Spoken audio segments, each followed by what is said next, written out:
Hi.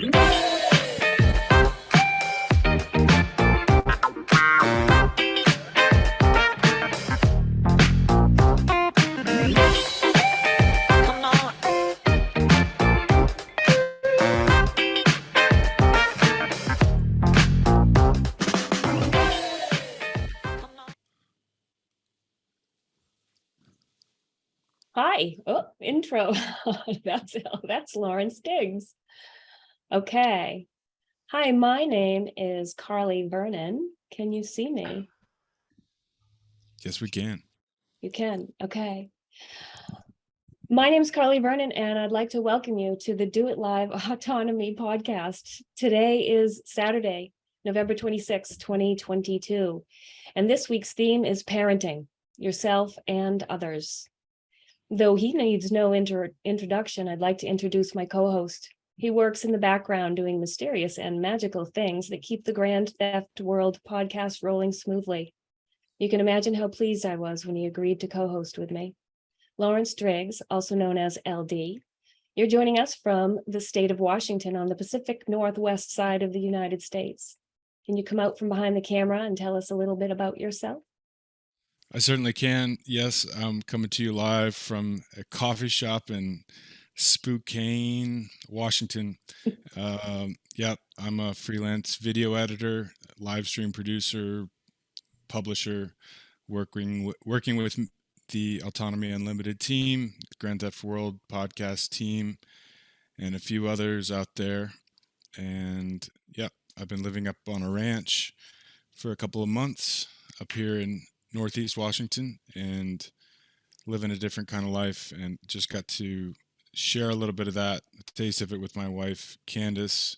We've been geographically separated for a couple of months, but I think she's ready to get out of California and come check out life up here. So it's a real pleasure to be with you today. Thanks so much for asking me to ride shotgun with you. Well, thank you for agreeing. And I'm thrilled that Candace decided that she's going to head your way. That's great news. Yes, indeed.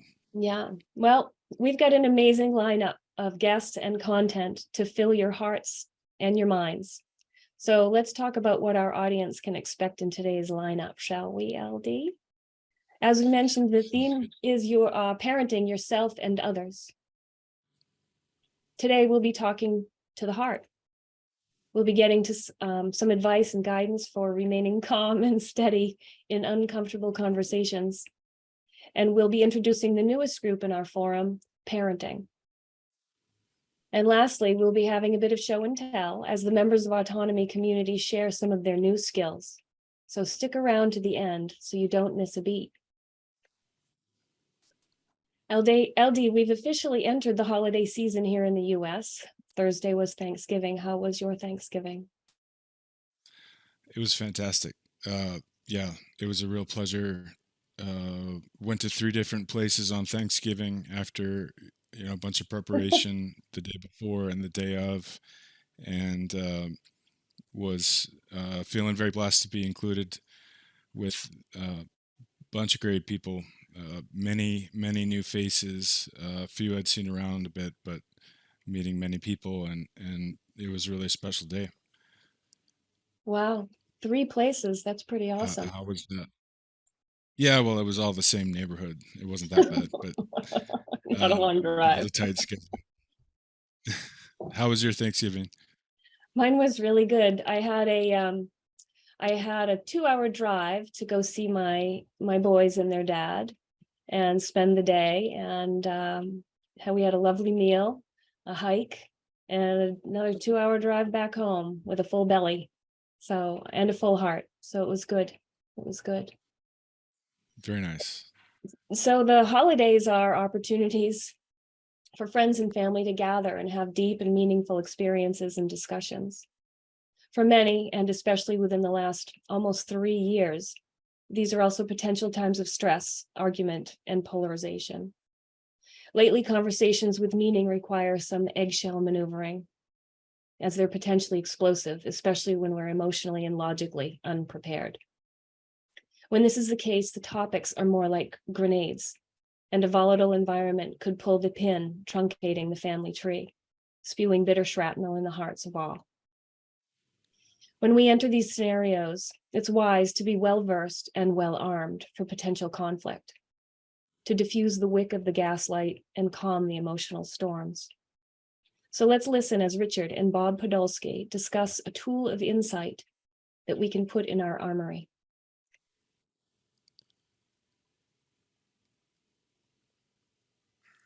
Yeah, well, first of all, when someone makes a declarative statement, one of the first things I like to do, and I've only recently gotten good at it, is I respond with, "What makes you say that?" And that seems like a really simple-minded kind of response, but the fact is, it changes the whole tone of the conversation, because whereas I've been told to accept an idea, by asking that question, I now have what the Japanese call sente. I have the initiative in the conversation now, and the other person is called upon to substantiate what they just said, if they can. They can't always. So it's a very good clarifying question. What makes you say that? And it does two things simultaneously. It satiates Bob's need for clarification on why did they believe this, or why do they have this perspective? But it also presents that clarification request in a way that's curious and not judgmental about Right. their position. Right. He I don't sounds- take a stand on their position. Right. So it sounds like you're actually interested in their position and might adopt it if they do a good job of explaining it, which should be the position we're in. We shouldn't have predetermined conclusions. So Bob's just simply taking the lead. He's being a leader, and he's initiating, if this conversation is going to be valuable and you want me to store that as information, I need this question answered. Otherwise, I'm dropping it like it's hot. Okay. My second comment is that most of the conditioning that we're subject to takes place at the subconscious level. And Desmet's work is a good illustration of how that comes about. I'm sure you're familiar with it. Basically, what I say is, you have to, if you're going to do something about that, you have to address it at the same level at which this dynamic takes place. In other words, you have to be able to communicate with people directly to their subconscious mind. This means knowing the basic skills of hypnosis, because that's what's going on. It's a form of hypnosis. And That hypnosis, they're already under, right? Yes, And you're saying yes. if you want to help them unravel that, you got to deal with the level at which that knot is tied. Exactly, because if you don't, they will have selective deafness. They literally will not be able to hear what you're saying.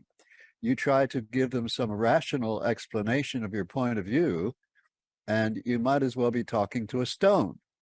They can't hear you, because that's what they've been subconsciously taught, to be selectively deaf and blind.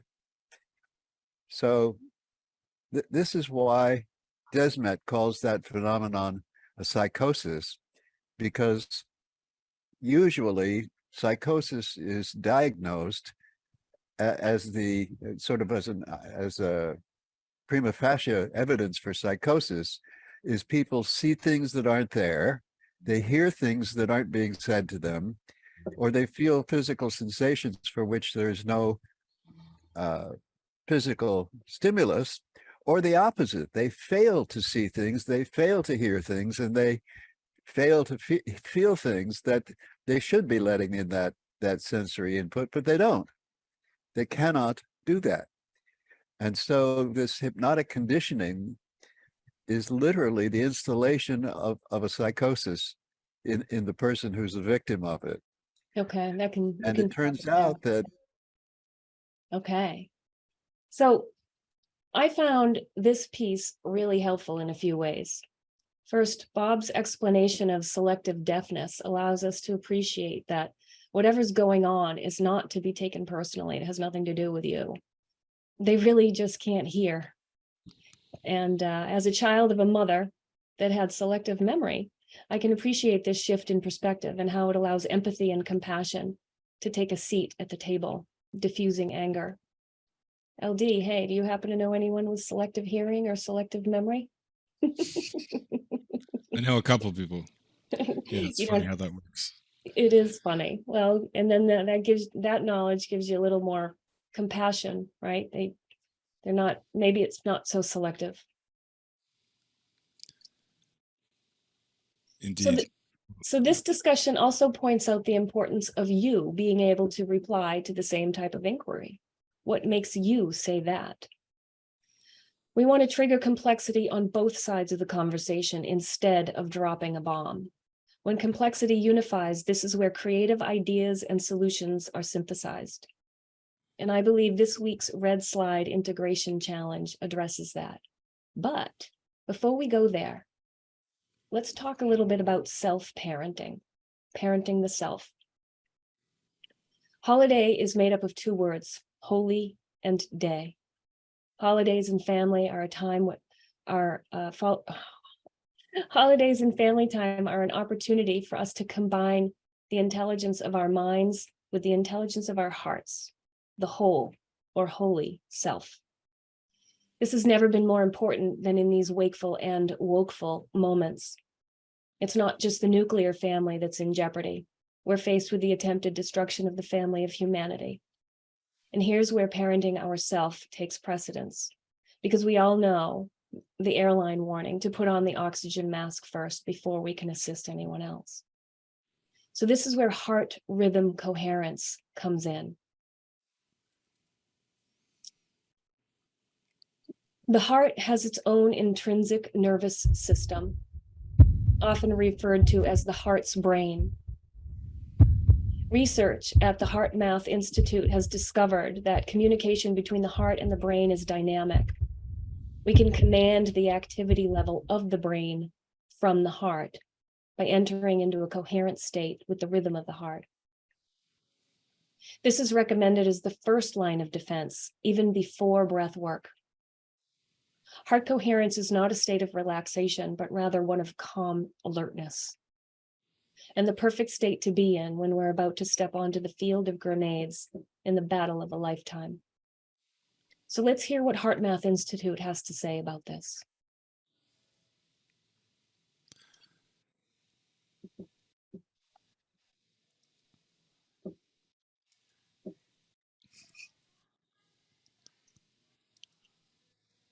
Research shows that when we shift into a coherent state, the heart and brain operate synergistically, like two systems that mesh into one. We can learn how to activate and sustain the synergy between the heart and brain and prevent stress-producing patterns, along with increasing our mental clarity and discernment capacity. When we do this, our creative solutions for personal, social, and global challenges become more accessible, providing us with more intuitive access and flow. Over the past 20 years, the Institute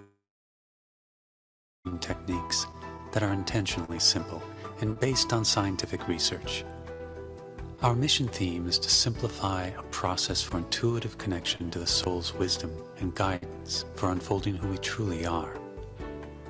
New research suggests that our energetic or spiritual heart is an access point for our natural inner technology, the heart's intuitive intelligence, which can elevate our communications, decisions, and choices to a much higher level of effectiveness.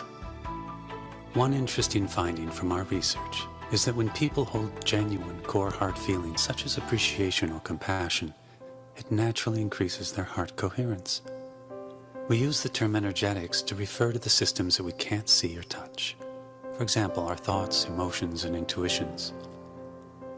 The mind and heart feelings are energetic sources that underlie our thoughts and emotions.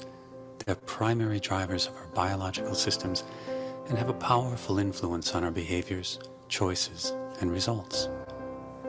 The intuitive, energetic heart is what people have associated with their inner voice throughout history. From our perspective, the energetic heart communicates a steady stream of intuitive information to the mind and brain, which in most cases we only use a small percentage of, because our ego choices overrides the intuitive suggestion. Access to our heart's intuition varies among people, yet we all have it. As we learn to slow down our mind and attune to our deeper heart feelings, our natural intuitive connection can occur. Intuition is like energetic gold. Intuitive insights often unfold more understanding of ourselves, others, issues, and life than years of accumulated knowledge. That's why the state of coherence is rapidly gaining interest. In this state, more and more people are reporting increased access to their heart's intuitive guidance, realizing it's within them. And with a little practice, it's easier to access than they thought.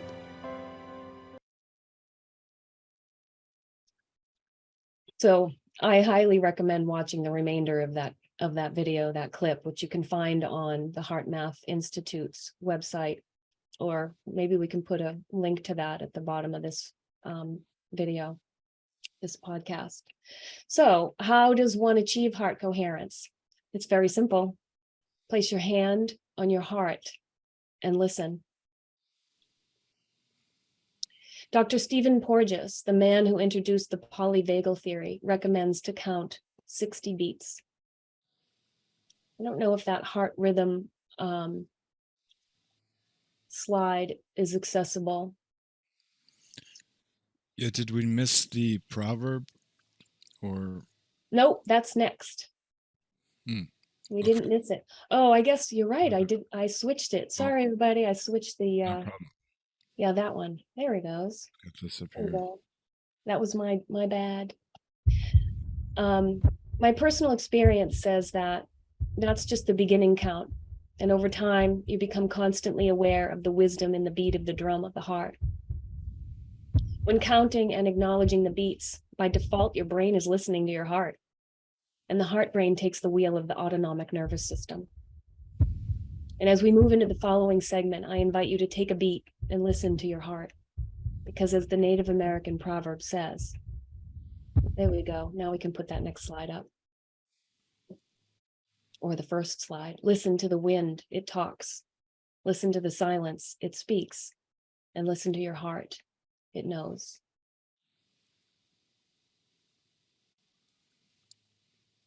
So this week's lecture, which was last night, touched on how the disconnection from the tools within lead to frustration and then aggression. And so if we can get that slide up, LD, of the, it's the one that's got the red stripes on it, the blue slide with the red stripes. In 1939, the Institute of Human Relations published this theory. In short, aggression is the result of blocking, frustrating a person's efforts to attain a goal. I would submit that the tool used to block the block and avoid frustration and ultimately emotional outbursts and aggression is connecting with the heart brain before entering battle. So LD, what do you think about this? Do you think of a time when you connecting to your heart brain, either it improved or where you could have benefited from knowing this? Absolutely. And I think there's certainly an art to getting into that. I found, I don't know if the mind-body connection or a bodily consciousness at times I've been able to tap into. I don't know if you'd count that as the same, more beyond the scope of that perhaps. But as somebody who has, you know, Rich speaks about the, you know, they have a plan. Either you end up in behind bars or medicated. Mm-hmm. You know, for me, part of my personal journey was, kind of being put on the medicated route and dealing with some of the consequences of that, consequences of my own actions. But having an awareness of the heart, how did you describe it? Heart consciousness? The heart brain coherence. Yeah. And I also find coherence, that's an interesting callback to when I first joined Autonomy. That I remember putting that out there, that I was sort of overwhelmed with all the information that one gets into and trying to work on discernment. And that I remember in a conversation talking about that, wanting to find more coherence. And of Mm. course, I'm kind of talking about the research, sifting through information paradigm there, I guess. But just to try and wrap up what I was just saying, I think there's something about SSRIs, pharmaceutical medications that are prescribed to people for various reasons that, and this is just speculating, but I suspect that it has an effect of blocking that heart awareness, or blocking connection to the heart brain, the mind body connection. So that's what I have to say about it. Yep, I agree with you. I think that there's a persona that comes out when there's a pharmaceutical in the body, and that persona is more like a cloak over the real heart of the person. So yeah, I agree. Yeah. So that's a good segue, actually, where we can head into the other ways we can parent ourselves, right? So this week we can pull up the red slides, the first one, and then we can go right into the second one. But this week, Richard invites us to practice becoming comfortable, having uncomfortable conversations. As we recover from Thanksgiving and catch up to the recommended 20 interview minimum and prepare for the upcoming holidays. Today, you can go to the second slide now, LD, if you want.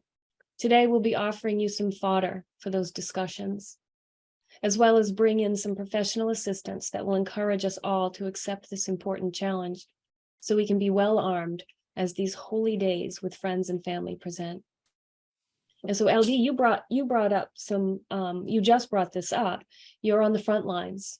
So what do you think are some of the issues that might come up in discussion that would be uncomfortable? Well, I can point specifically to the example I spoke about a couple of weeks back when I chimed in after a lecture Q&A, and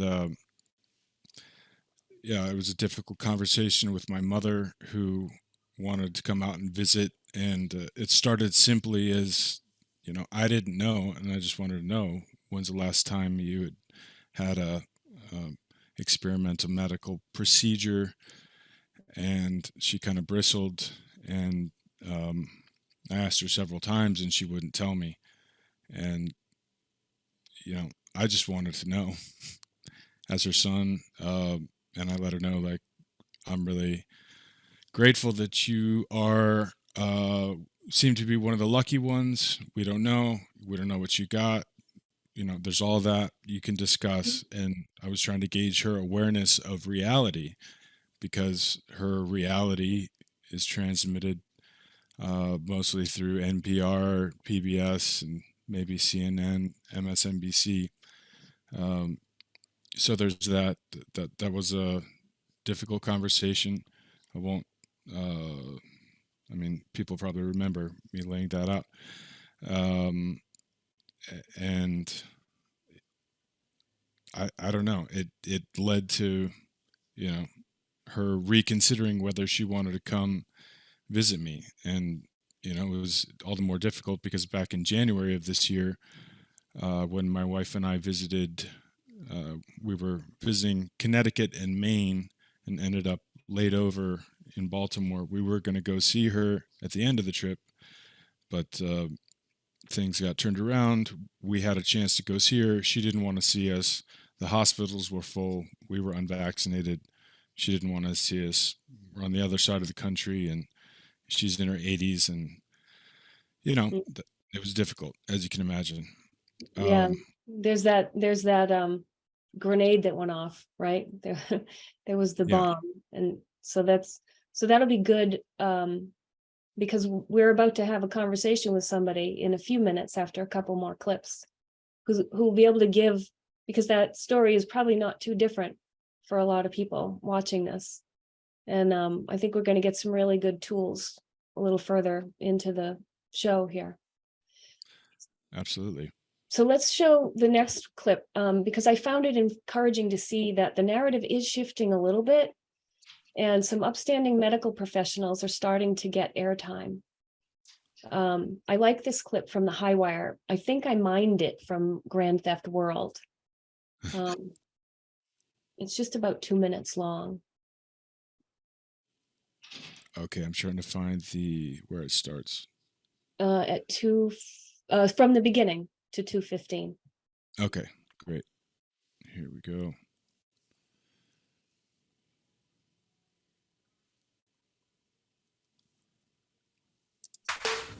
There are so many doctors that rose up. In fact, I remember at one of the rallies in Washington, D.C., Dr. Orso said, we are 17,000 doctors standing up for medical freedom, medical truth. Well, what happens if you start taking the license of those doctors away? They can't say that there's 17,000 doctors anymore. Now they're just regular people stripped of their credentials for doing what? Telling the truth. That's what laws are being passed in California and around this country. It's all part of what needs to stop. And there's a lot of doctors that are talking about how dangerous this is, not only for them, but for you. The government has gotten things wrong repeatedly during the pandemic. And it's only because doctors and others who have called this out and said, look, the evidence doesn't say this, that they've changed their course. If you practice in any way or speak in any way it's contrary to this on a public venue, on social media, with your patients, in private, you are at risk of losing your license. We can go back to many issues, 1% mortality, closing schools is healthy for our children. Wearing masks helps prevent the dissemination. Originally, when the vaccine was first introduced, Anthony Fauci and even President Biden told us that it would prevent the infection of COVID-19. We now have learned that it doesn't prevent infection or transmission. A physician with a gag order is not a physician you can trust. Patients want to know that if they ask their doctor a question, including a question about COVID, they'll get an honest opinion from the physician. It will be absolutely chilling on the practice of medicine. It'll become almost impossible to practice medicine the way we are trained to, which is to use our objective reasoning, to share our ideas with our patients, and to come up with the best possible recommendation for that particular patient for that particular circumstance. The truth comes from people honestly engaging with the data. Censorship kills that. Censorship kills science. And I think censorship actually killed people during this pandemic.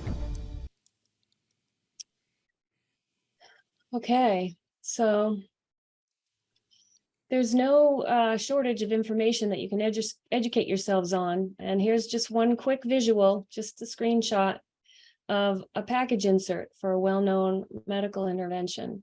So we're just introducing some ideas that you might want to have a little bit of information on as you enter these uncomfortable conversations. Here we go. It's coming. It's coming. It's on a different I don't have any document. fancy buttons here. I'm doing it old school. There we go. There it is. Intentionally blank. Intentionally left blank. So we've got some a couple of more clips to play. And LD, do you have any favorite sites in addition to the Grand Theft World for data mining that can help our friends and colleagues answer the question, what makes you think that? Well, I do get a lot of data, I suppose myself, off of Twitter, just scanning and seeing what stories are trending and then going deeper into certain things. I do love the DukeReport.com, Peter Duke, and he has a great.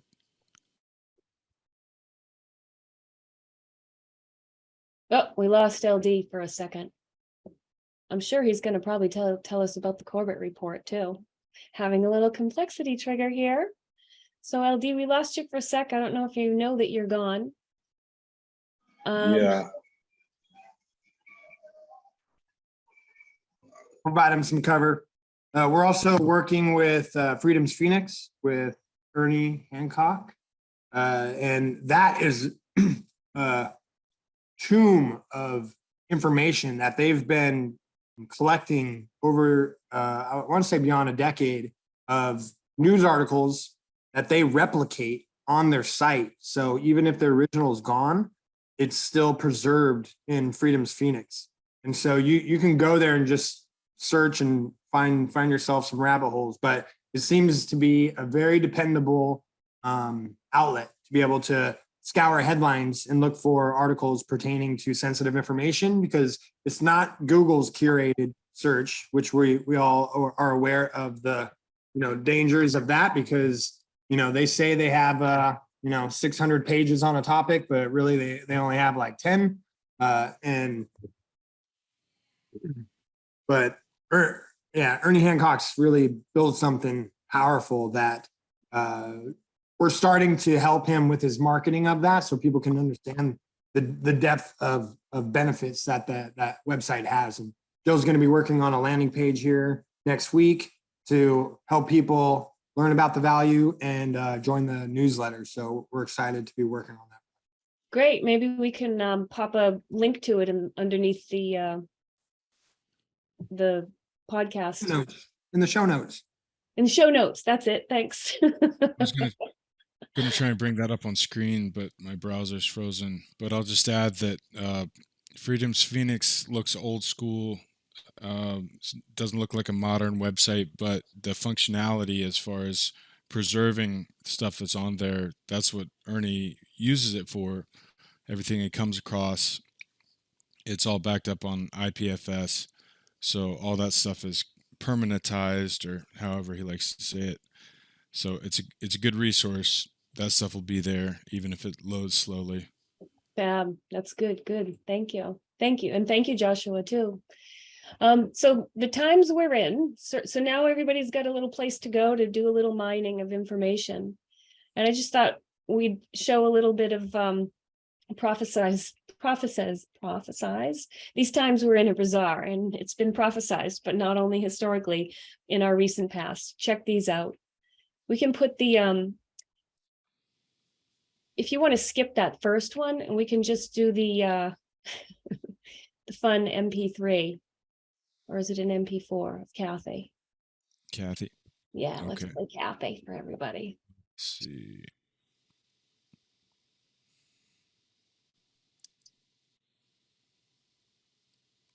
Yeah, I lost that. Okay. Yeah, that's not on the link document, everybody. That's why it's just taken us another minute. It's on a separate document. Trying to share it via Zoom, and Might it's not work. Oh, good. Okay. This is from the 80s. Some of us were alive then, maybe not everybody. But this was when MTV first came out. And not sure when this played. Probably in the middle of the night. Well, I'm having trouble opening it. That's all right. Well, we can move to the next one. We can play that. If you can get it going, we can play it maybe at the end or whatever, just because it's fun. Or it's kind of not. It's a little frightening, but we can move to the next one before we bring on our guest speaker. The last, the one on scientism. Is that link open? On your tiny screen? I think I can get it up if you can't. Yeah, I'm having a problem just using the browser. Okay. Let me get it to 16. Scientism. Yeah. And if you no one in his right mind. All right. Where does that start? What's the first one is that it should start at 3:15 or 3:16.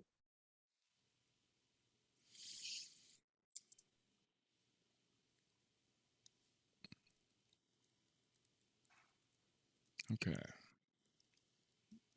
Let's try. There we go. Is that coming through? No, it's not. Maybe I can do it over here. Here we go. Oh, good. Yep, there it is. Discipline must be held. Just like in all human disciplines, Lewis thought that science could be corrupted and that some people could pursue science because they wanted power over the world and power over other people in particular. And I think what he saw was that you had to avoid those extremes in the not only in the employment of science, but in the popularization of it. You could not afford to ignore the finding of science, the importance of scientific method. You had to see that it's one of the greatest applications and developments of the rational method per se, a subset of the rational method. But that it was very dangerous, and that in the 20th century it had had very malignant consequences to deify it. Scientific socialism, credibly a scientific version of politics. The Marxists called their system scientific socialism. Well, no one in his right mind in 2012 will say that Marxism was scientific. No one in his right mind, but people did for 150 years. Okay. And then we get another clip on that one that starts at 9:55. Okay.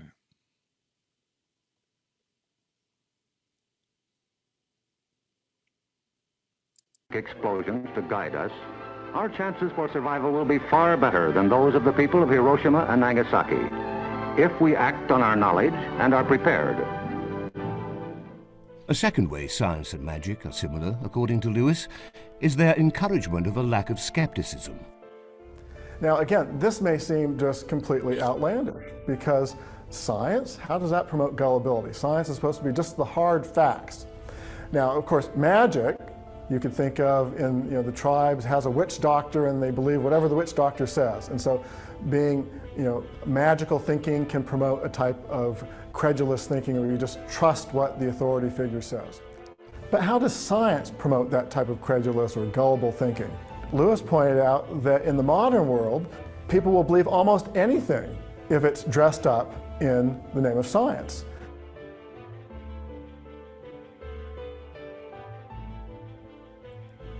He's going to be all right. Of course he's going to be all right. Sure, Mom. The doc here just wants to cut a little of the badness out of me. And then we can go to 1730.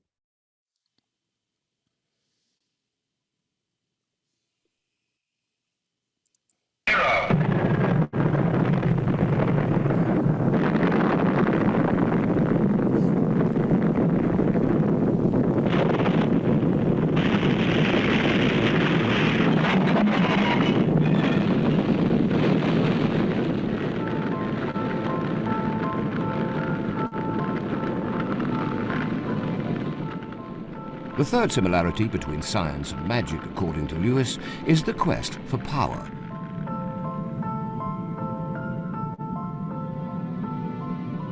Magic was about the quest for power. Magicians wanted to have power over the world and over the universe. They wanted to harness the powers of nature and the deeper powers of nature in order to control it.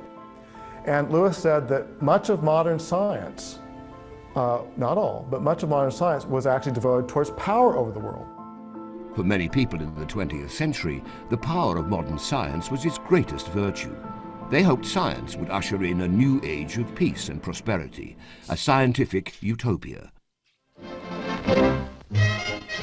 All curves and plastic. Monsanto's House of the Future is open to the public at Disneyland.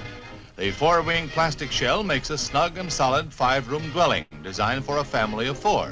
And coincidentally, it's a fairly typical family of 4 that gets first look. A family food center to store atomically irradiated food. A work surface that includes a combination supersonic dishwasher and storage unit. A look at the future. Looks good, eh? For the scientific utopians of Lewis's era, science was the savior that would allow us to remake our world. What gets under your skin about research is the attitude of the men in the labs. They work on the principle that nothing is impossible. You hear that, Bud? Oh, sure, but I don't believe it. Open your eyes, Bud. The proof's all around you. And of course that can be good. Modern science brings us good things. Many things from the microwave oven to the computers to life-saving treatments of modern medicine, which Lewis certainly appreciated. But on the other hand, that tendency to want to control things can bring us the Orwellian state of George Orwell's 1984. And so Lewis thought that modern science, in fact, was far more dangerous than magic, because magic failed. Magic doesn't work at the end of the day. And so it wasn't so dangerous because people actually couldn't use it to control the world. Modern science has the potential that you really can control people. If you find the right drugs or find the right treatments, you can manipulate them. And so if you don't have some other way of protecting and limiting what you do in the name of science, some ethical basis that isn't dictated by science itself that can control it, then you are facing a really bleak future. There we go. Okay, so thanks, LD.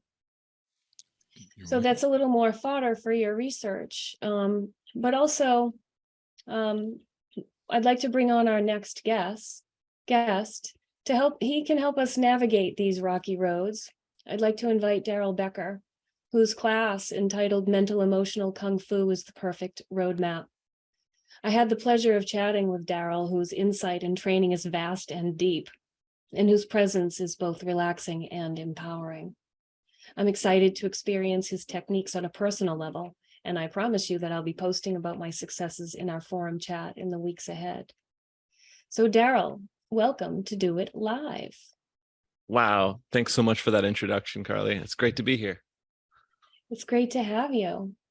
So you've got a wealth of tools in your toolbox, and I wonder if you can offer some tips and guidance to help us navigate these upcoming uncomfortable conversations. How can we preemptively diffuse a potentially explosive situation? Wow, that's a good question. And I think it really comes down to knowing the environment. So a lot of people just had time with their relatives, of just getting together with them. And maybe there's another one happening for, the Christmas time, of people getting together with friends and family. Most especially it's family that usually seems to be the sticky issue. People pick their friends based upon, I already want to make that easier than what it is with the family. That's the usual way it goes. But I think it comes down to, navigating an uncomfortable conversation. Well, if there's some desire to create an uncomfortable conversation, because that would be like, from the husband-wife situation of dealing with some type of thing to clean up that's not been dealt with. The longer it goes on, it's kind of like a bathroom that never gets cleaned. That's like a heavy, uncomfortable situation. But in terms of family, like the dealing with one's parents, for example, that's a whole other ballgame where, is that something you really want to share with them? Because if you really do want to share some idea, man, you really need to check this high wire out. You need to be checking this clip from Grand Theft World. Then it's like that question, what is it that you really want? Do you want them to join you over where you are in your conclusions? Because if that's the objective, I usually start with the objective, then, is that going to really, what's the chances of success of them joining you over there?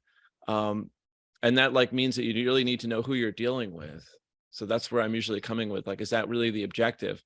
But if you're just going there, and it's the other way around, where they're going to pester you out there with questions, that's a whole other thing. I'm going to switch. I like to make sure that I'm looking at everyone here in the gallery, because there's at least great idea. 6 folks here who've been through, thank you, Don, at least 6 folks who've been through the course that I've been, or at least a lesson or two of the course, the Mental Emotional Kung Fu. But if it's the other way around, where you're going to be facing some uncomfortable questions yourself, then, that comes down to, well, I mean, how good can you be on the fly to just say, I choose to talk about this in a mild way and say, hey, yeah, this is what I'm doing in my life, or yeah, these are the things that I might conclude. But, again, when I'm going into any type of potential powder keg of, disconnection between me and other people, I know, what are my objectives? Why am I wanting to be in connection with them? What are the actions that I can do to keep that objective going? And then what resources do I need? So that's the OAR. you know, having a paddle to go down your creek instead of going down the creek without a paddle kind of thing. And I like to have like, okay, so my objectives for like, if I was going to go back to New York for Christmas time, I'm planning to go back in June. Much easier weather for me because I'm in Hawaii. So like if I'm going there, yeah, just stop and say hi. You know, but I'm gonna be going there in June. I'll be seeing like, so my objective with my dad mostly is keep it harmonious, you know, and keep things, maybe have some curiosity to understand what's really alive in him. And I get to find that out when he's alone, where he doesn't like open up as much when he's there with his wife, for example. Like who's not my mom, that's a different situation. And then at my actions, well, I'm gonna keep like really good open-minded questions, and I got 5 of them to share with you guys. I just found them like a couple days ago. That would be great. And then my resources, I need to have health and patience, and I need to have a focused, clear mind. So those are some resources that I need on my own. And that pretty much makes it happen. And I just found these awesome 5 questions from Vin Jiang. He's a financial specialist and magician. I was pretty amazed. You know, I haven't really heard of him before, but he dropped these really 5 awesome questions that really build the know, like, and trust, the KLT, that all of us in marketing, copywriting, all of us who try to, you know, promote ourselves and others really want to do. You want to have like people who know you. Some of you guys know me. To like you, there's a trip. And then to trust you. And that's the final thing for the folks who are like, I get them to actually hire me. That's amazing. You know, that's like, okay, now you know me, you like me, you trust me, you hired me. So with someone like my dad, I'd be asking a question, hey, so what's on your mind? That's the first question. And that's a full-on open-ended, you know, like just to like really like to open up the bag of what's actually being held back, for example. And the second question is, what else? You know, like when they look like they're done, you can actually like to let them really, but you have time for more, to invite like a patience level to increase. And then you can give them the idea of, hey, what's the real challenge? You know, what's the real challenge in what you just shared? And that's a fun invitation to sort of look at their own problem solving skills, like what they plan to do about things. And the fourth question, what do you want? I like to add, what do you want to happen in this situation? You know, and that's a very important thing, so that shows what their motives are. And then finally, how can I help? You know, so yeah, that's an invitation for them to make requests, for them to say, well, you know, you could help if you just go and get vaccinated, Daryl. It's like, okay, thank you for inviting me to do that. I'm not going to, but I appreciate the invitation. You know, you could help if you'd stop listening to these misinformation sources that you're taking in all this stuff from. It's like, okay, I appreciate the request, you know, thanks for letting me know, you know, but you could help by calling me more frequently. Like, I can do that one. That's an actual doable on my list. So yeah, I do love collecting methods. Like I just collected this one literally just like a couple days ago, you know, that this is a world filled with methodologies that I like to try to put together. And I'm really aiming for like, you know, leveling up.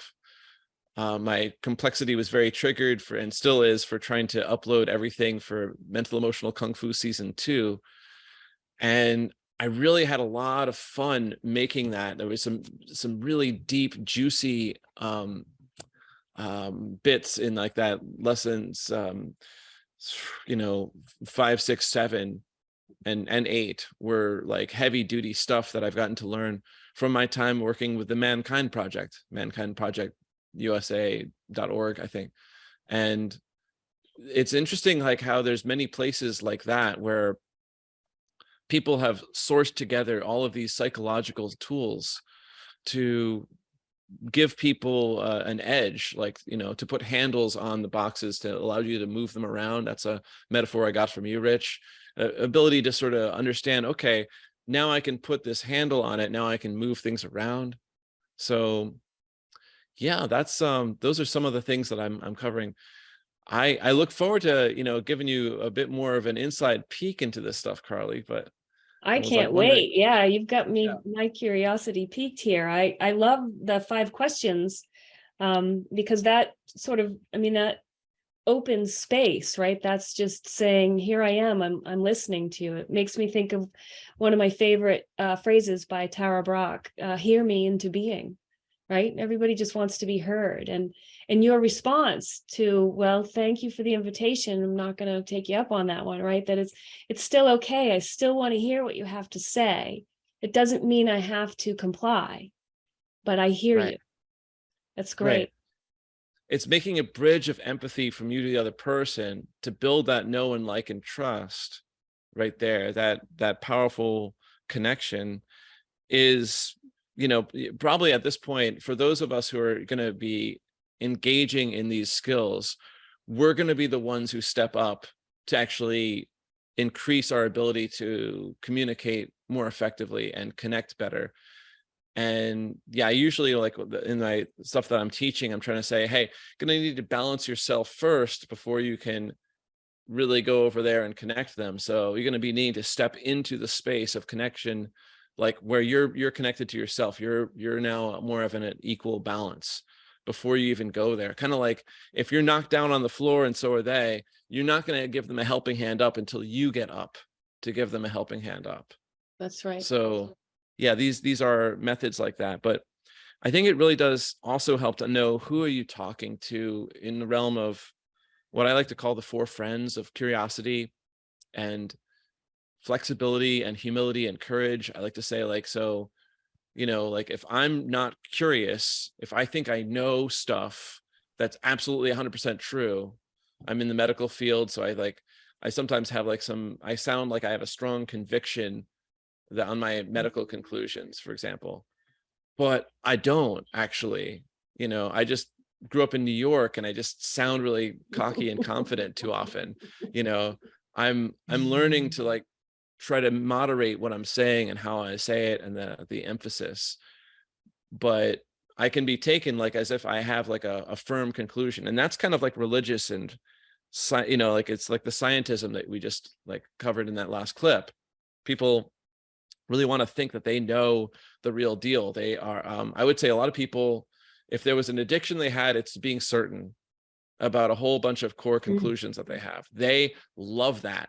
They get a big payoff from that. To acknowledge that they could be uncertain, that they could be 100% wrong on a few core conclusions.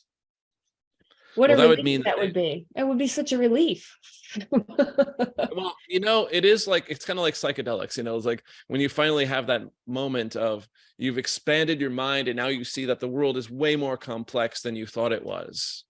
It is a relief after the fact. But if you were not ready for it, if it was just, you know, basically you were involuntarily dosed and now you're going through that, it would be a traumatic experience without someone to hold your hand through it, without someone to say, it's going to be okay at the end of this.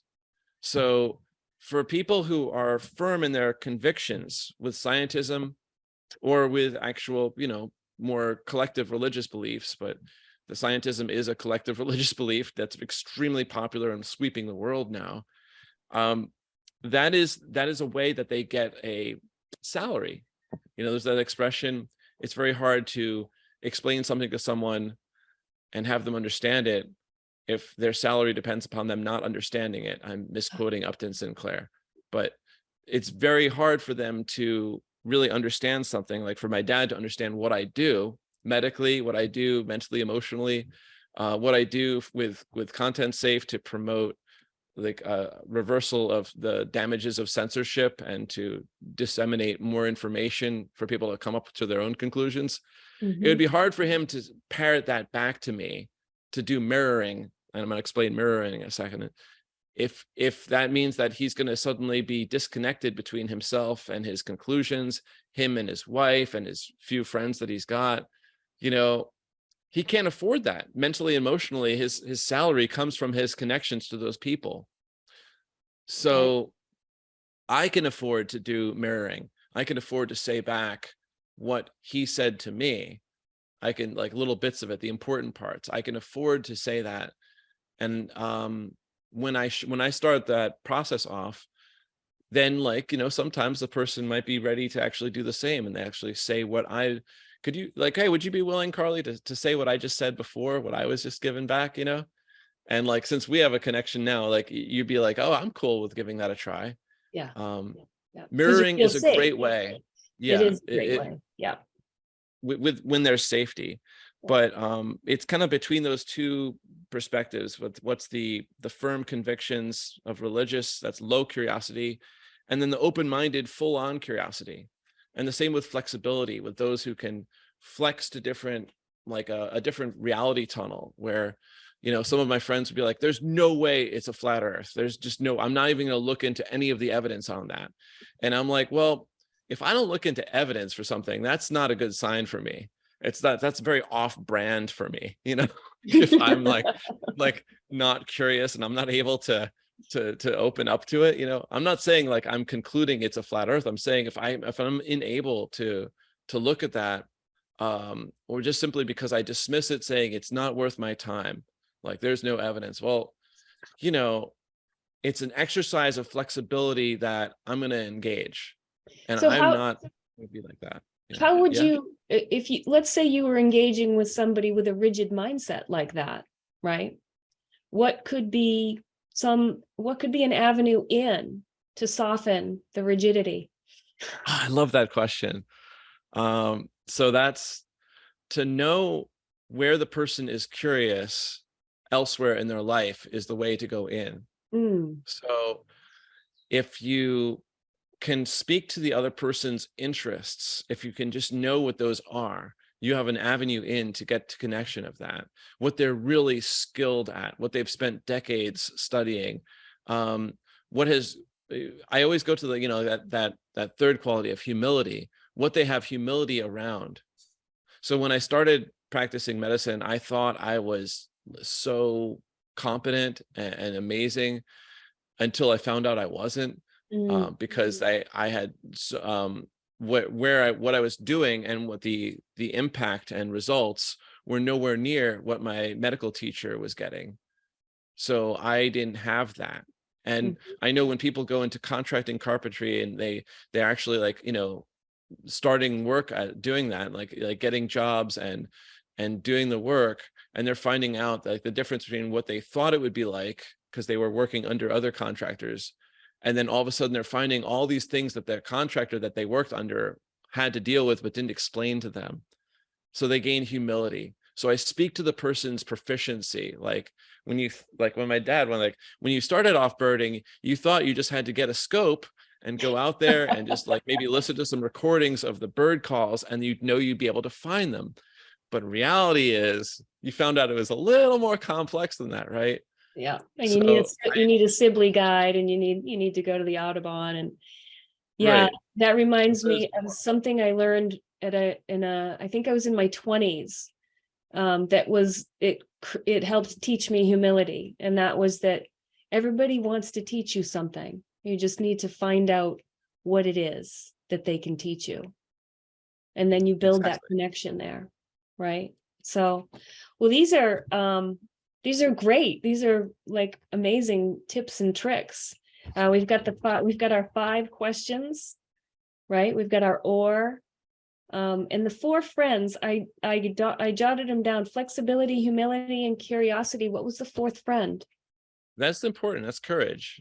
So when people are clenching in fear, as they were, especially 2 years ago and building and last year, but now there's an increase in courage again, because a war in Ukraine and elections are there's just no way for that to be so frightening and scary to people across the United States, at least, or almost everywhere in the world.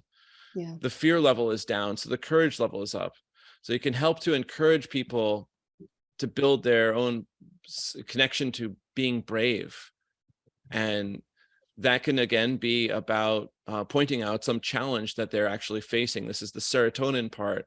You know, the dopamine hits are where you're taking in comfort, and that's where things are nice and easy for you and everything is dished out like this eating sweets or a Netflix binging or things like that. But the serotonin is more like a workout where you actually are engaging in a workout like I just did this morning, which really reset my mind a lot. So what is this person's workout? What things do they do that are a little challenging, that they feel the fear and then they're moving through it to do that and achieve, right? They achieve. Yeah. Like how are you going with that, getting the paperwork done for staying in the country? I know people who are not US citizens and they continue to have to at least yearly or every once in a while do paperwork to move on that, and that connects them to a task that they're doing. And obviously if it brings up too much anxiety, then that's not going to build courage. But if they're actually doing it and then completing it, that's a way of connecting to that. Well, that's great. All right, so building connection to how they're being brave. That's great. I think mothers kind of do that with their kids naturally. So Daryl, thank you so much for this. I mean, this has been amazing. As you know, I thoroughly enjoyed our way too brief conversation the other day. And I'm really looking forward to my time with you. So thank you so much. Thank you, Carly. This has been truly helpful, your peaceful oriented approach to diffusing a heart on fire. So I want to remind all of our autonomy students that Daryl's mental emotional kung fu is available to you as a student. Daryl is also available for private, more personalized assistance like I'm going to have. And you can find his link in the bio on the forum. But Daryl, where else can people find you in the digital world? My show, Not Medical Advice, is definitely up as a podcast, and I get to cover all the medical topics that are completely inappropriate for me to discuss face-to-face to my clients, as I deal with real physical problems with people here on the island of Hawaii and across the mainland, because I'm doing a lot of consulting for people to find solutions to their situation and to hook them up with professionals like myself who are going to really check in real time what's going on and what's compatible to their body and how to get to their health goals, how to achieve relief from chronic illnesses and injuries that are just not going away. And that's what I do as a consultation. I think anyone who's interested, they can certainly notmedicaladvice.co. That's one place that I'm going to be certainly changing this site to look way better soon. There's a smack of need for copywriting and imaging, but that's one way. I would say also, if you go ahead and email me at voluntaryvisions@gmail.com and just mention Do It Live, I'll give you a free 15 minutes. Wow. Say that email again. voluntaryvisions@gmail.com. Okay. And go ahead and mention Do It Live, that you saw me here, and I'll give you a free 15-minute consultation and we can discuss options. I'll probably be giving you some suggestions you can do right away for whatever the problems are. And when it comes to the mental emotional kung fu work that I do, I'm doing more and more of that. I've started collecting a lot more testimonials for how that's working for people. I find it really rewarding, and I look forward to working for you, Carly. I can't wait. And I'm going to sign up for well, actually, I should probably take version 1 before I take version 2 of your mental. No. Wait for the second one. Okay. No. I'm going to say, I'm not sure when I'm doing season 3 of Mental Emotional Kung Fu, but I'm going to be doing it. And okay.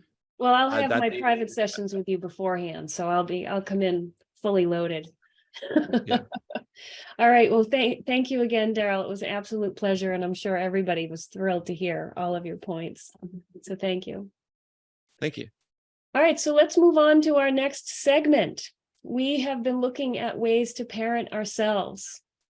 Now let's turn our attention to parenting and educating our children. The wisdom of John Taylor Gatto now pulses through our veins.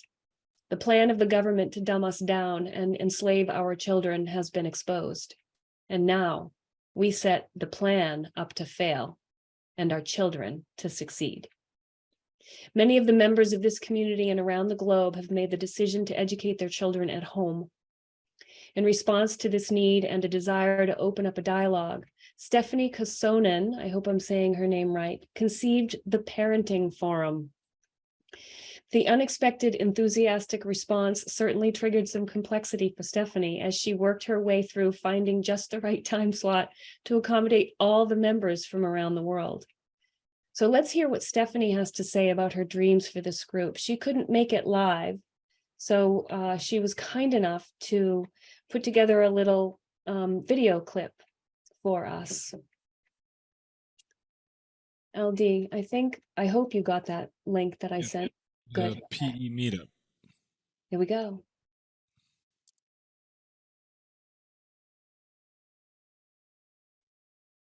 Hey guys, so sorry I couldn't be there today. I'm going to Gleaners again, going to get a bunch of fresh produce. So thank you, Carly, for the opportunity to talk about the Parent Educator Meetup, because it gave me another chance to kind of think about it and let it formulate in my brain a little bit more. A big part of this is that I don't want to be like in charge or like the decider. Like I will set the meetups and, you know, just kind of like be the organizer, I guess. But I want this group to be serving everybody that's in it in whatever they need out of it. So basically, I envision it as like a support group where we can bounce ideas off of each other, give each other ideas and resources for parenting and educating children. It would be really cool if we could also have some sort of online resource where we can compile things that have worked for us, or, you know, things that we find online, like that make you think of each other, like, oh, I know that Jill was teaching some teenagers and wanted to teach them about this history topic, or Stephanie was really looking at ways to teach multiplication tables that are more fun than flashcards. And then we can like put it there and then it can be organized. So that's one idea I had. But for now, I would love to talk to you guys. You guys are already like my vetted, you know, tribe of people that I know believe in individual sovereignty for yourselves and your children. So it's been hard to find like a homeschool tribe. It feels like everybody's in it for different reasons, which is great. But I've only really got one like really good homeschool buddy here in town. So it'd be really great just to talk to you all once a month about, you know, the pains, the fears, the joys. There's, you know, it's not easy, but it's so worth it. And I'm really looking forward to just having those conversations. A few days before each one, I want to just ask the group, like, what do you guys want to talk about this month? And we'll set an agenda from there. But to give you a little background, so I've been homeschooling for, let's see, I started when he was in first grade, we did distance learning, and now he's in fourth grade. So I guess it's kind of been 3 years, but it's not really, because he was doing distance learning at first. And then the second year that they were still doing distance learning, his new teacher on the computer, she was really cool. She agreed with me on a lot of the things that were wrong with the mandates and whatnot. And she was like, hey, I know you're a certified teacher. I know that you are, you know, teaching him. Like he's going to be learning at home. Use what I send home or not, and I'll just mark him as present and doing what he's supposed to, and you guys are good to go. And so that was such a relief, because he didn't want to like sit in front of the Zoom camera at all, like not at all. And he did not want to like do lessons on a computer, like understandably. I mean, it works for some kids, but for him it did not. And so I was so grateful to have that teacher and that like ally in the school system. So I did mention just now that I'm a certified teacher. I got my teaching certificate in January of 2020, and some of you have already heard the story, but you know, 2 months later, the schools closed down here in Washington State. And, you know, my son was then home. And so it was kind of homeschooling, kind of not, because I just kind of did my own thing as much as I could. And I invited a couple other children into the home to have like a homeschool pod, other kids he could learn with. We've tried a lot of different things. And so that's another reason I want to have this group, is that there's so many different ways to go about it. And I feel like we're still trying to find our flow and like what works, you know. So we're trying a new thing this year, which is a parent partnership program. And, you know, like I mentioned, there's just so many different ways you can go with education. And I know that you all are excellent humans, and I think that we can come up with some great things. And I don't really know where this is going to go, but I'm just grateful to have this amazing community to talk to about homeschooling. So I'll probably be on the call, and you guys can just ask me if I can unmute if anybody's got questions or wants to talk more. But thanks again, Carly, for the opportunity to talk about this. And I'll see everybody Wednesday, 2 p.m. Pacific, if you want to join the call. Thanks. All right. Well, thank you, Stephanie. I don't know if you're here. I thought that we could open up to the audience to see if anybody in the group had questions or ideas or requests, or if they wanted Stephanie to unmute. I'm here. I just got... You're a little wonky, the audio, but I'm sure it'll work its way through. Thank you for that, Stephanie. That was wonderful. I'm so grateful. I think a lot of people are grateful for your setting this up. So we'll just wait for a few heartbeats to see if there's anybody out there that has any questions or comments or additions. I chatted with Rawad Nassif the other day, and he does have some pretty interesting ideas for the parenting forum, but I'm not sure he's here live. I think he said he had to step away. So I am here, Carly. Carly. Oh, yay, there he is. Okay.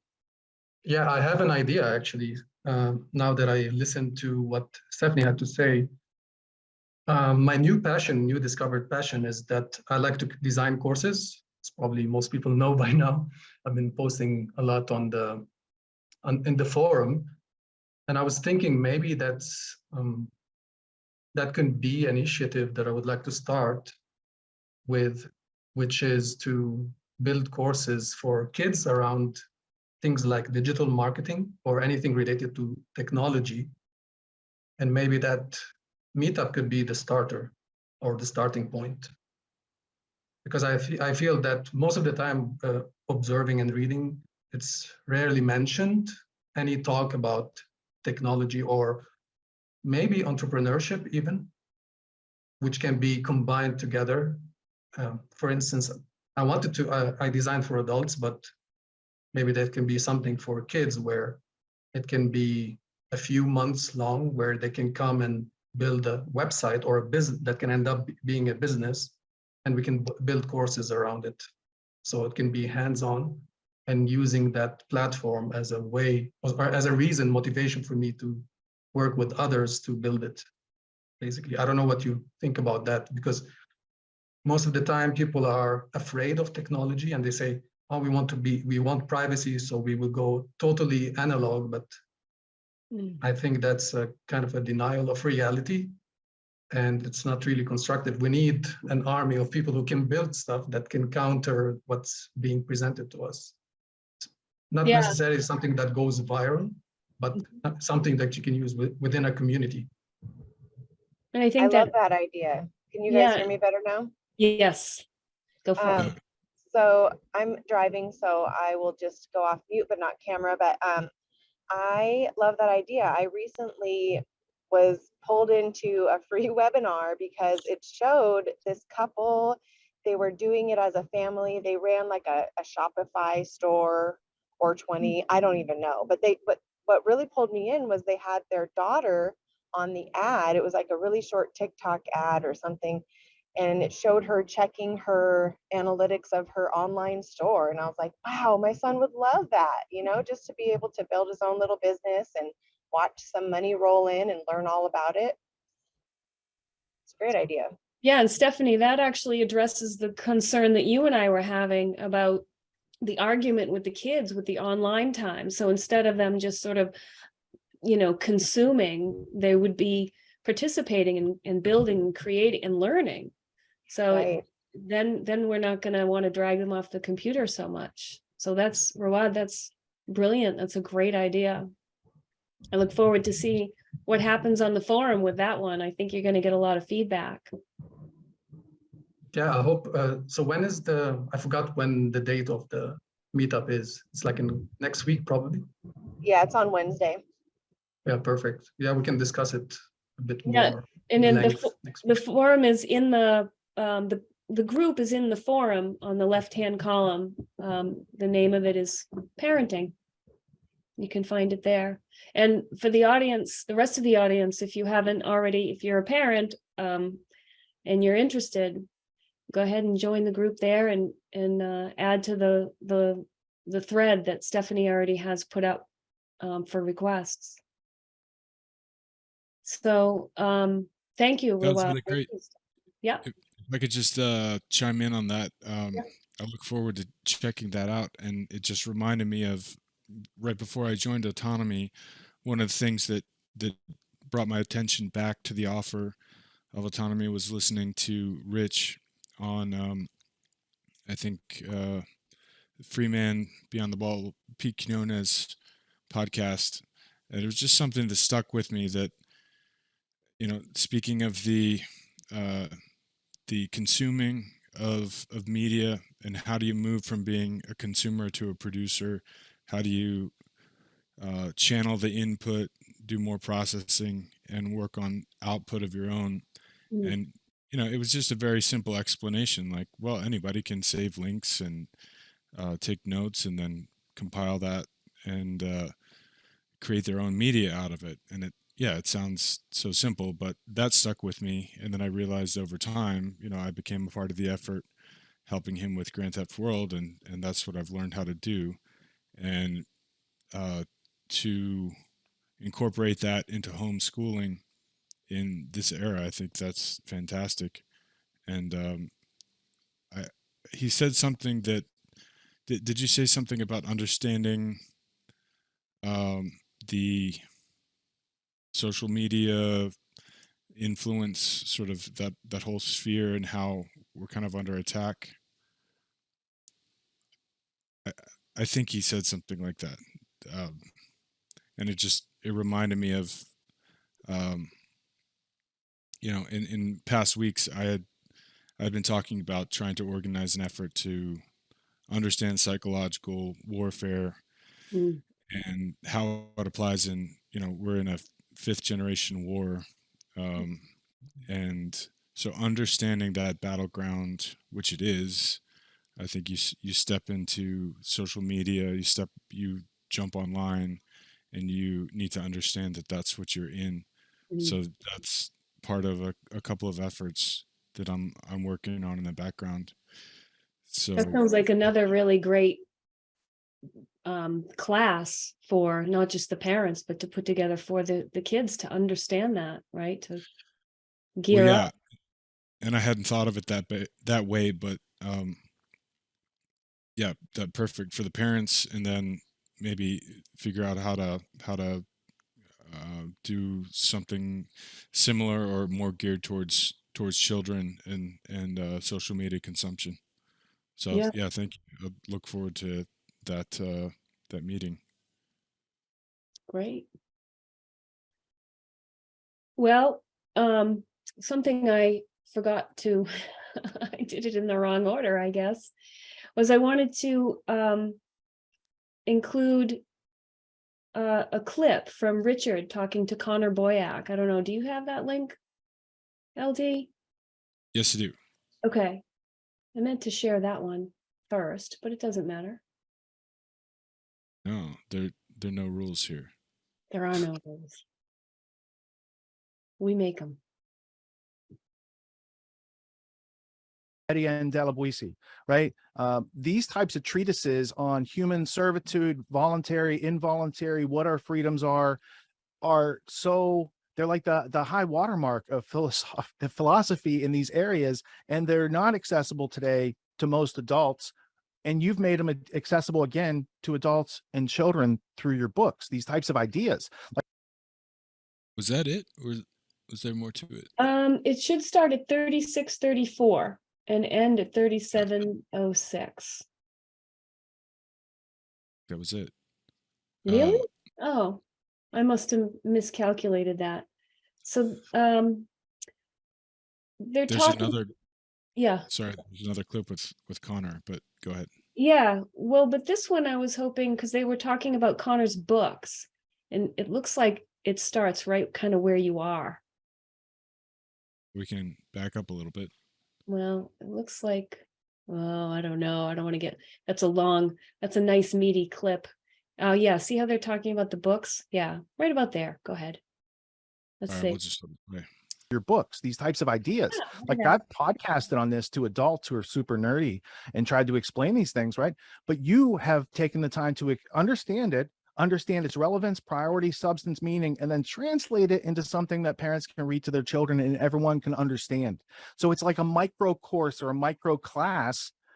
I mean, I don't want people to see it like school or workers, but it is like the true gist of family essential education. These types of concepts being understood by everybody in the family, even at an elementary form. And then when they get older, you can read Bastiat, you can read Spooner, you can read these different intellects who have brought these ideas and dropped them off during their lifetime for us, right? And you're leaving this whole cornucopia of content. It's like an encyclopedia for a family.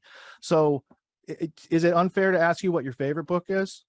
It's like asking a parent what is I mean, no, I'll tell you. I'll I got a answer bunch of them that honestly. I think are great, but which one's yours? Yeah. For me, it's Fate of the Future. So Fate of the Future was this is our 9th book in the series. There And you go. yep. And when Elijah and so each of these children's books, as you were just pointing out, Richard, they're each based on a classic or important, book or essay. We want to basically take the core ideas from some of the great works out there and then turn them into a fun kid's story where they're getting exposure to some of these different principles and ideas. And so we've done that with, The Creature from Jekyll Island, all about the Fed, and Atlas Shrugged, and Economics in One Lesson, and, Road to Serfdom, and a whole bunch of others. But we wanted to do Rothbard, and for us, Anatomy of the State was kind of one of the most impactful ones. And we thought, man, what would that look like to be a kid's book? That is the kid's book. Fate of the Future is takes the core ideas from Anatomy of the State, basically that the state is immoral, it is inherently evil, it is a monopolistic enterprise, it is basically a gang and nothing more. It's institutionalized gangs. And Rothbard pulls no punches. He's very clear that this is the anti-state manifesto. And so we're like, let's turn that into a kid's version. And so we thought when we published that book, we thought that we would get so much flack. Like for us, we're like, this may be the last book we do because we may get so much negative reaction, but we both believe these ideas and we feel like society, to really have a thriving society, we need to talk about how destructive the state is to creating, a positive, pluralistic, productive society. So we're like, okay, let's do the book. Let's just do it anyways and see what happens. Literally, we have had zero. We put that book out. Let me see, my copy's right here. What's the I think 2019, I want to say 2018. Okay, we put this book out in 2018. It's been 4 years. We have had zero comments on social media, via email, customer reviews, anyone talking about the core message and why it's a problem. And Elijah and I are just astounded. How have we not, pissed off all these people who, do they not know what we're talking about? And we open the book no, we're very clear about this being That's a problem. good. That's good. Here's how to fix it. Okay. So that if this was up in the chat as well, that these books came up on the forum too, and I was like, oh, that's going in the podcast. So those are the Tuttle twins, and that interview is available on Kajabi in our lessons. I wanted to give one more clip of Connor Boyack. I found this really, I don't want to say heartwarming, really heartfelt, where he reads something from a high school graduate. It starts at 4:04 LD. Okay. This is graduation day. It's a public high school graduation, packed full, big audience. Up on stand, who is it? It's the principal, the assistant principal, the teachers, the administrators. Everyone's beaming, looking out at kind of the byproduct of what they've done, right? This is kind of the crop that we've been fertilizing and harvesting, how wonderful this is. 18-year-old Erica Goldson makes her way up onto the stage to speak. She's the valedictorian. Beaming with pride, all the administrators behind her and all of her teachers are like, all right, here's the creme de la creme, right? This is kind of our grade A product for what we've been doing. Erica's nervous, as any 18-year-old would be, getting up on stage in front of all of her peers, and behind her, like lasers on her back, all the people that have been teaching her and working with her over the years. Here's how Erica starts her remarks. I cannot say that I am any more intelligent than my peers. I can attest that I am only the best at doing what I am told and working the system. So then imagine you're the teachers and you're the principal sitting behind her like, oh crap, what is she gonna say, right? This is supposed to be the motivational speech and look what we've accomplished. We have our whole lives ahead of us. So she continues. She says, yet here I stand, and I'm supposed to be proud that I have completed this period of indoctrination. I will leave in the fall to go on to the next phase expected of me in order to receive a paper document that certifies that I am capable of work. But I contest that I am a human being, a thinker, an adventurer, not a worker. A worker is someone who is trapped within repetition, a slave of the system set up before him. But now I have successfully shown that I was the best slave. I did what I was told to the extreme. And by now they're like, you know, where's that cane to like pull them like off of the stage and cut the mic? Well, for some reason they didn't, so she continued. While others sat in class and doodled to later become great artists, I sat in class to take notes and become a great test taker. While others would come to class without their homework done because they were reading about an interest of theirs, I never missed an assignment. While others were creating music and writing lyrics, I decided to do extra credit even though I never needed it. So I wonder, why did I even want this position of valedictorian? Sure, I earned it, but what will come of it? When I leave educational institutionalism, will I be successful or forever lost? I have no clue about what I want to do with my life. I have no interests because I saw every subject of study as work, and I excelled at every subject just for the purpose of excelling, not learning. And quite frankly, now I'm scared. Burn, right? Like that is just not what you want to hear as the principal. Okay. So just, you know, more empowering information for those parents who are bringing their kids home to teach them and for the group to get together and really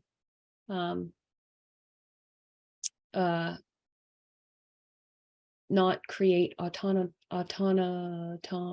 I can't say that right. Speaking of the words autonotom, let's move into the next section where it's time for show and tell. We learned last week that it actually takes only 20 hours to build a new skill, probably a little more than 20 hours to build a new school, but 20 hours to build a new skill. How about that? It may take more investment to perfect it, but those 20 hours create the springboard for something new. So for me, this was learning how to organize content and present this podcast, which clearly I'm pretty sure I need another 20 hours. Nick Hayes, an Autonomy member from season 7, is picking up some serious video editing skills with his DaVinci app. He's shared his work in the forum with the really fun interview that I got to have with this amazing young man. Here is how he polished the rough edges of a Jitsi interview.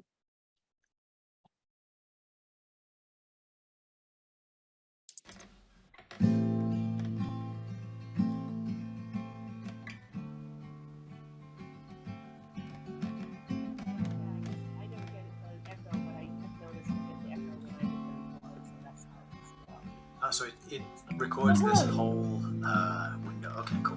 Got it. Yeah, that's what I was saying. I don't know if we can, I don't know. It would be nice to be able to expand the window or close that part. But oh, well, this is good for now. Yeah. So hello. Hello. Thanks for, is anything that works? Lovely. Okay. So remind me, what do I have to do now to make sure we don't lose this recording? Oh, so you're going to go in and hit stop recording, go under the 3 dots. Okay, I'll do that now. Bye, everybody. Yep, bye, everybody. Well, I was going to do that, but I can't see it. Under the 3 dots, it should be there. Next to the hang up. There we go. Okay, now.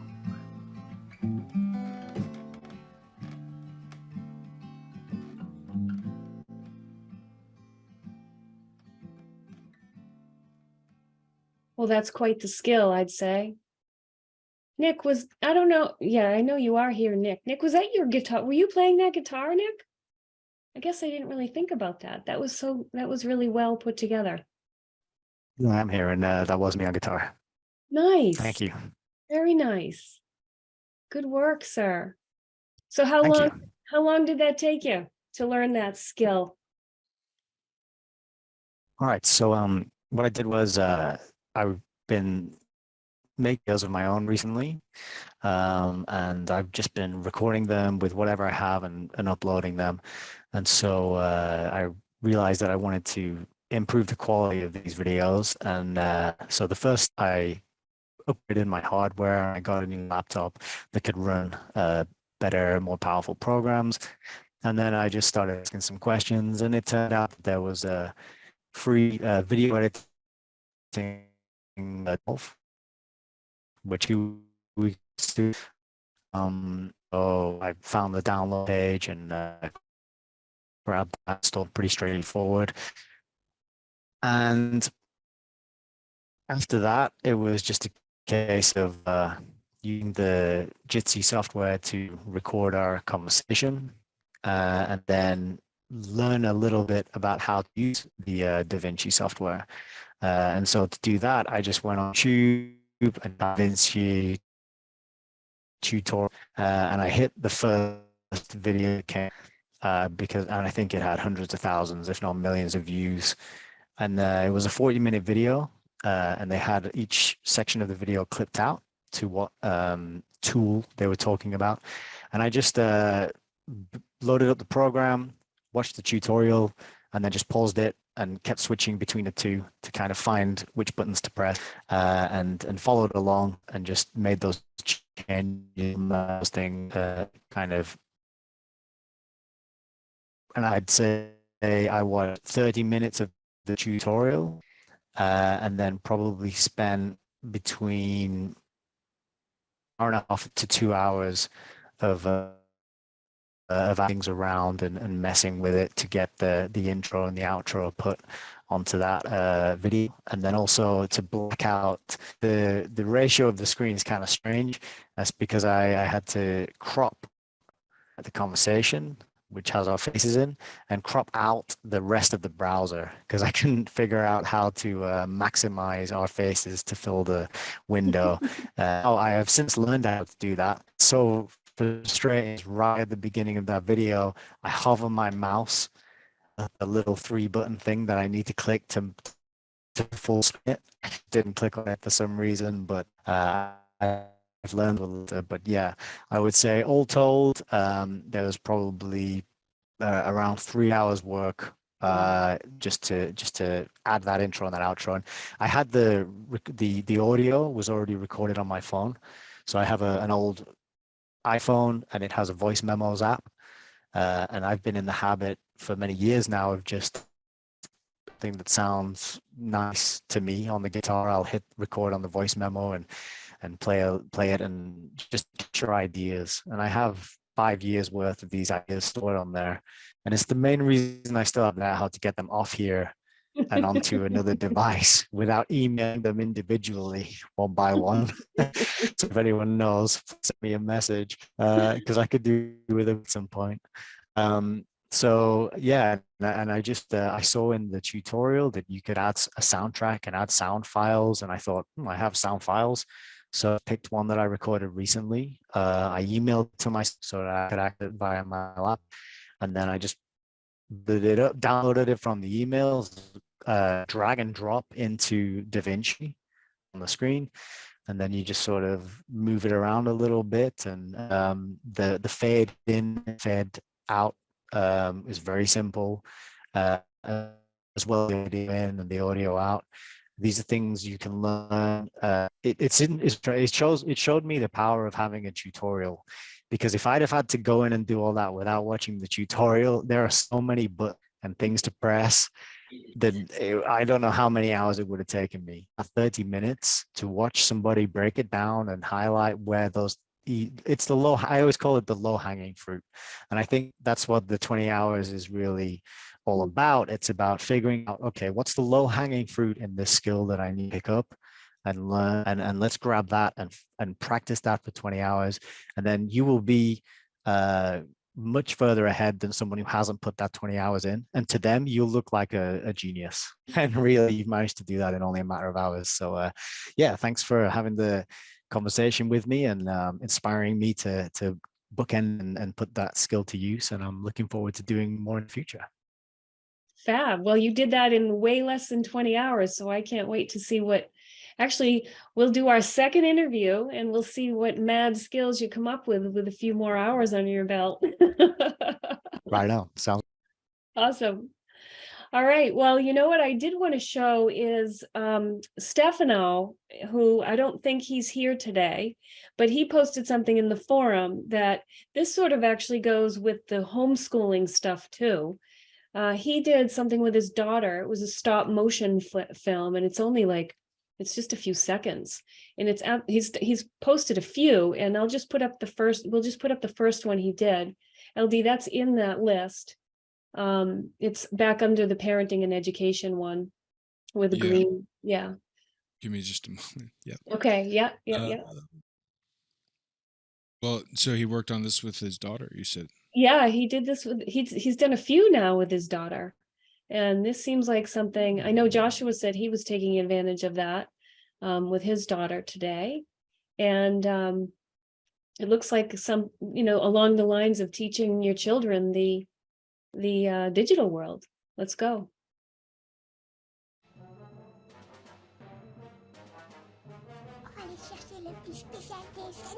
That sounds like fun. Let's go. Oh no, it's a trap. Oh my God. Are you okay?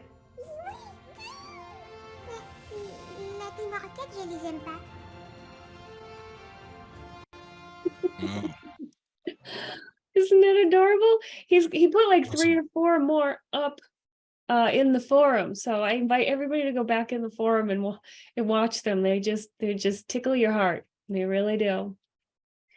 So before we move on to the other, the last of the show and tell, I wanted to just find out if there were any other audience members that maybe wanted to talk about a skill that they've picked up, even if it's only been a couple of hours instead of 20. I mean, we just saw how far along Nick got in 3 hours. Carly, I will comment on my motion videography that I just picked up. Okay, let's do it. Really fun. And Stefano totally gets credit for introducing this into the community. And my daughter's 4.5, and so I wasn't sure if she was going to be able to hang in there and watch it. But we just got done making like our 3rd movie, and she's like loving it. It's creative, and the mechanics of it is pretty easy to learn. So I got a video I can show you real quick. Yeah. What array? Hold on, I'm going to show it. Okay.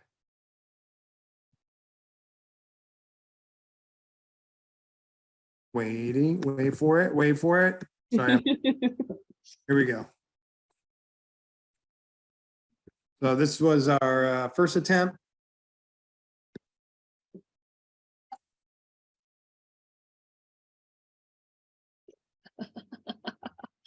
Very cute. And so I wanted to just like try something really simple at first to see how that goes. And hold on, we're gonna show one more. Yeah. We're gonna show one more.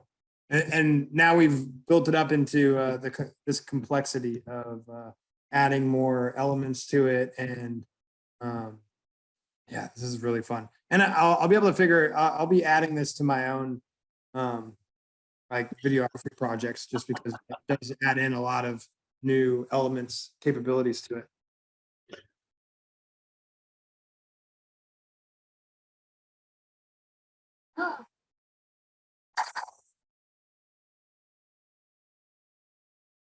Wow, that's adorable. So we're just getting started. We're like, hours into this, and there's lots of possibilities. That's amazing. Wow, thank you, Joshua, for sharing that. Nice work. Yeah, Yeah, shout out to Stefano. That's an awesome value add. Big time. Yeah.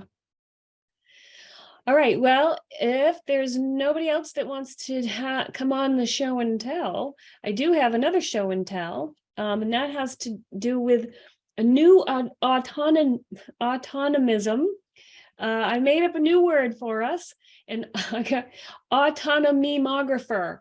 So we're taking autonomisms and we're turning them into memes. When I say we, it's not me. But the autonomographers that have stepped up to the plate are Jerry and Phoenix. They've been working on their digital skills. So let's get those last few slides up, LD. Okay. Let me just spotlight it. There it is. Okay, this one's from Phoenix. Nice. I'm not going to read them for you guys. We could put the heartbeat in right now. Oh. You don't have to. I'm kidding. Okay. And then the next one, we can just we slide through. Your fears, excuses, and quitting. I feel bad for you. You're great. That's awesome. Those Yeah. are both great. Yeah. So those are both Phoenix. This one's Phoenix too. Consistently monitoring and maintaining integrity is the red pill. Failure is not an option. It's mandatory. Blue pill. I am anti-fragile. Did you just take both pills? Awesome. These are great, aren't they? Yeah, here's one. Persistence despite resistance. Yeah. That's a complex puzzle right there. Yeah, indeed. I need to grow without struggling. The growth zone will be uncomfortable. Triggered.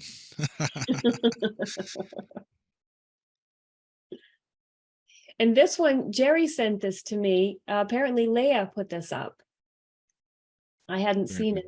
I'm not sure where he mined it from. Showing the truth reveals the lie.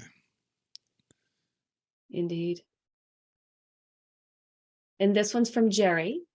He sent this to me this morning. What will happen? Momentum resistance. And I think, is there, yeah, oh yeah, this one's from Phoenix, SpongeBob. I think this one's my favorite one. Fuel for the fire. Exactly.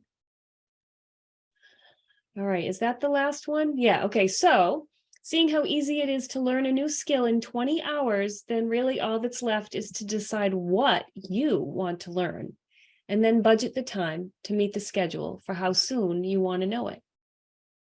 So if you want to do something in 14 days, you just need to invest around an hour and a half a day.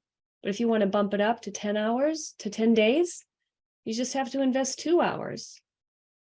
And if you want to learn it in 5, just schedule 4 hours into each day.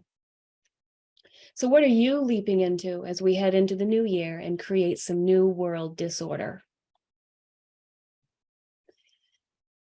So before we wrap things up, well, actually, before I say I want to wrap things up, I want to invite others. I want to invite everybody to join in the forum, become an autonomymographer, post your autonomemes. We'll be using these in the future, I imagine. My dog just agreed on that one. So before we wrap things up, I do want to send out a big thank you to Daryl Becker, to Stephanie Kosonen for sharing their wisdom and their insight, and to our community members who added content, Stefano, Nick Hayes, Jerry Tappan, Phoenix Aurora, and for Stefano, Monique, and Andrew for their assistance and support leading up to this show. And of course to LD, whose mad skills made this run smoother than I ever could have done alone. I'm not sure who's hosting next week. Do we know, Joshua? Do we know who's next week? Looks like Phoenix. He's raising his hand. Oh, Phoenix. Yay. All right. You're in for quite the show. Phoenix is going to sit in the driver's seat and bring you some more of the excellence that is autonomy. A special thanks to Richard Grove and Joshua Hale without whom none of this would be possible. Without whom none of this or any of this, without whom any of this would be possible. So that brings us to the close of this Do It Live podcast. Thanks so much for tuning in. I hope you enjoyed this little peek into the world of autonomy and that you found these topics to be inspiration to step into your own excellence, because no one can do it for you. Be sure to hit the subscribe button and the little bell to be notified when each week a new episode will be aired. If you've not already committed yourself to the excellence that being an autonomy community member brings to your life and your future, I encourage you to click the link below, getautonomy.info, and take the obstacle course, and then set up a call with Lisa to take the leap of faith that will ensure an empowering, liberating, and fruitful future for yourself, your family, and humanity. And be sure to tell them that Carly and LD sent you.